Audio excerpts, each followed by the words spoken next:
I haven't had all that much luck making frozen desserts using agave nectar, but I went online and I discovered a mint chocolate chip recipe that looked pretty good at allrecipes.com. It had been ranked very, very highly by 66 people. So, 66 unrelated people tend to have a good feeling about something. I think it's worth listening to. Right now, what I'm doing is combining some whole milk, although the recipe calls for 2% milk. I had whole milk in the refrigerator and I needed to use it up. A cup of heavy cream, which I also need to use up because I don't frequently have heavy cream in the fridge.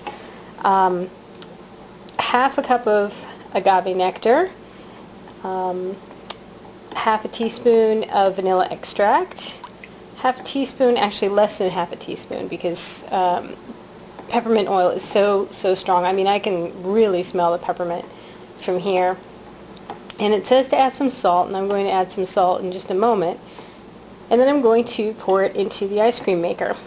The directions say, actually it looks like it's pretty good right now, the directions say to wait until after it's been blending for about 10 minutes.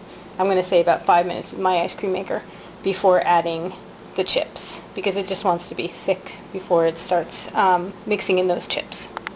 I've poured my mixture into my little ice cream maker and it is churning away. I think it's probably going to be about 5 minutes before we see any ice cream clinging to the sides. At the 5-minute mark, while it's still thickening up, it's not quite ready yet for me to add the chips, so I'm going to wait another 3 minutes and then add the chips. By the way, those aren't chocolate chips, they're carob chips, and unsweetened ones at that. I've added the chips now, and it's really getting very lumpy and thick, and you can tell that the rotor has pushed a lot of air into the ice cream as it's been making it. It's fluffed up a lot. So I expect that it'll probably take another 10 minutes of this churning to get it really close to where we can pack it and stick it in the freezer. Wow, what a difference 8 or 9 minutes makes. It's really thickened up a lot. I think what I'm going to do is turn it off and see how wet it really is. Oh boy. Let's move this away. Oh, okay, so it's still pretty wet, so I'm going to give it a few more minutes. Right before I put the top back on, I gave it a little taste, and wow, that's great stuff. You can taste the vanilla, and I got a chip, and that was fun. And the mint is nice, and it's not overwhelming. It's not like it tastes like scope or anything like that.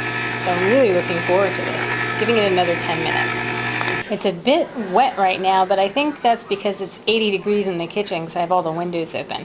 So I'm going to quickly put the top on this container and stick it in the freezer and freeze it.